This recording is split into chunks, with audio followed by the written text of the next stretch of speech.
Hello friends, welcome back to another lecture. Friends, today's lecture is for all JIB and TBF aspirants and covers very important concept of types of checks. Now every year question is asked from this concept in various forms. So if you are JIB or DBF candidate, then this video is very important for you. But before we start, don't forget to like this video since this tells me that you are loving the content and also motivates me to make more such awesome videos. Also subscribe to this channel since this is the only channel that provides quality content. You can join my Facebook and Telegrams groups as well, where I post lots of one-pagers and other useful stuff which is very important for your examination. All the links are there in description to this video, so do join after you finish this lecture. So let's move forward with the lecture. Friends, before we understand types of checks, it's very important for you to understand what a check is. And since you all are working in banks, I hope you already know what a check is. But anyways, let's see a formal definition of a check. So friends, check is basically a very common form of negotiable instrument. In simple terms, a check directs the bank to pay the specified amount to the person named in the check. Therefore, a check may be regarded as a bill of exchange, but the only difference here is that in case of check, the bank is always the drawee. Now, the Negotiable Instrument Act 1881 describes the check as a bill of exchange on a specified banker and not expressed to be payable otherwise than on demand. Friends, as we have seen earlier that a check is an order by the account holder of the check directing his banker to pay on demand the specified amount to or to the order of the person named therein or to the bearer of the check. So friends, with this, I hope the formal definition of a check is clear to you. Next, there are three parties to the check. First one is drawer. Now this is the person who draws the check, that is signs and orders the bank to pay the sum. Then next we have drawee. Now this is the bank on which the check is drawn or who is directed to pay the specified sum written on the check. And lastly we have payee of the check, who is basically the beneficiary, that is to whom the amount is to be paid. Friends, apart from above mentioned parties, there are two more parties to a check. Now first one is endorser. Friends, please note when a party transfers his right to take the payment to another party, then he or she is called the endorser of the check. Then second we have endorsee. Now this is the party in whose favor the right is transferred, and this party is called the endorsee. Next friends, before moving ahead with the lecture, don't forget to get your JIB resources from the links given in description to this video. These 5 are power-packed books which will be delivered straight to your location anywhere in India.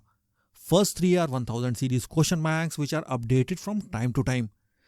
Then this next one is Secret Sauce of JIB, which is summarized notes of all the 3 papers in one book. You just need to revise this book as far as theory of JIB is concerned. And this last one is Case Studies book. All the links are there in description to this video, so don't forget to get these after you finish this lecture. Now let's move forward with the lecture. Next friends, let's see some important features of a check. Now the first important feature is that a check must be in writing and duly signed by the drawer. Friends, please note check may be handwritten using ink or ballpoint pen, type, or it can also be printed. But the customer should not use pencil to fill up the check form. Even though other columns may be permitted to be written in hand or printed or typed, the signature should be made by ink or ballpoint pen by the maker only. The next important feature is it contains an unconditional order. Friends, the order to pay the amount must be unconditional, because if there is any condition imposed to pay the amount to the holder of the check, then it can't be considered as a check. Please note a check which is made payable on happening of a contingent event is said to be void ab initio. The next important feature is it is issued on a specified banker only. Friends, for the validity of a check, it must be drawn on a specified banker. If the name of the banker is not specified in the check, then it can't be considered as a valid check. In addition to it, it must also contain all the 3 parties, that is drawer, drawee and payee. The next important feature is amount specified is always certain and must be clearly mentioned in both figures and words. Friends, please note it is one of the essential requirements of a check that it must be payable in money and money only. If it is not in terms of money, then it can't be classified as a valid check. So the sum mentioned in the check must be certain. Not only this, the check must clearly mention the amount in both words and figures. The next important feature is the payee is always certain. Friends, please note here that the parties of the check must be certain. As we have seen earlier that there are three parties of the check, that is drawer, drawee and payee. So in a valid check, the name of the payee must be there, or in other words, they must be certain. It must contain an order which must be unconditional as we have seen earlier. The next important feature is the check must bear a date, otherwise it is invalid and shall not be honored by the bank. Friends, please note a valid check must be signed by the drawer with a date, otherwise it not be considered as a valid check. And last important feature is a check's payment is always in cash. Friends, I hope all the features of check are clear to you. Next we will come to the main topic of this lecture, that is types of checks. So the first type of check is open check. Friends, in simple words, an open check is basically an uncrossed check. Now if you are not clear with crossing of check, then you must watch my earlier video on this topic. I will put a link of that video in description to this lecture. So a check is called an open check when it is possible to get cash over the counter at the bank. Friends, this check can be encashed at the bank and the payment can be made to the person bearing the check. Also note, this check is transferable from original payee, that is the original recipient of the payment, to another payee as well. The issuer simply needs to put his signature on both the front and back of the check. It's that simple. Now the holder of an open check can do any of these following things. First, receive its payment over the counter at the bank. Then second, deposit the cash in his own account. And lastly, pass it to someone else by signing on back of the check.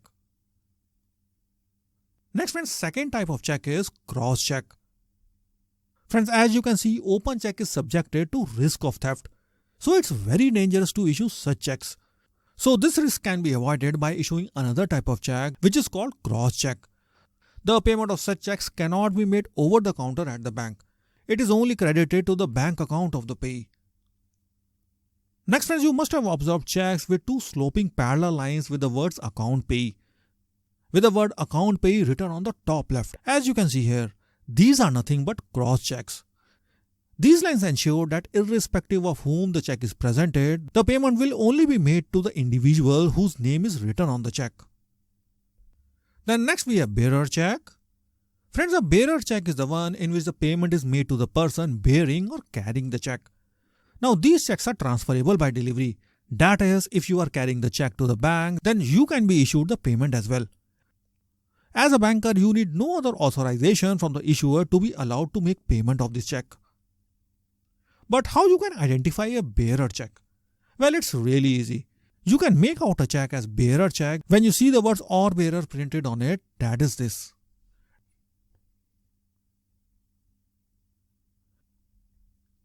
Next we have order check.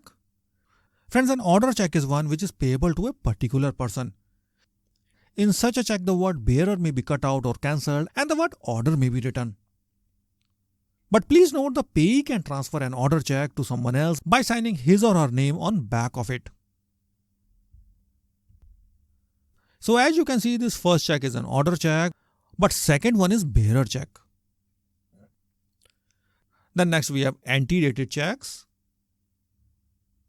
Friends, the check in which the drawer mentions the date earlier to the date of presenting, then these are nothing but antedated checks. For example, if a check is issued on 20th October 2022, may bear a date 5th October 2022, then this check is nothing but antedated check. Then next we have stale checks. Now friends, in India, if a check is not presented to the bank within 3 months from the date written on the check, then this check will be called a stale check. For example, if we have this check and the date written is 15th August 2022, then this check will be called a stale check after 15th November. Then next we have post-dated checks. Friends, check on which the drawer mentions the date which is ahead of the date on which it is presented, then this is called post-dated check. For example, if a check is presented on 8th August 2022, bears a date of 25th August 2022, then this is nothing but a post-dated check. In this check, the bank will make payment only on or after 25th August 2022. And lastly, we have mutilated checks. Friends, in case a check is torn into 2 or more pieces and presented for payment, then such a check is called a mutilated check. Please note the bank will not make payment against such a check without getting confirmation of the drawer. But also note, if a check is torn at the corners and no material fact is erased or cancelled, then the bank may make payment against such a check. So friends, with this I've wound up this lecture. I hope all the types of checks are clear to you. Please revise this lecture again and again so that you can master the concept discussed in the lecture. Lastly, don't forget to get your GIB resources from the links given in description to this video. These power packed books will make your journey of GIB pretty smooth and easy. All the links are there in description to this video, so do get these. So thank you, and I will meet you again in next lecture.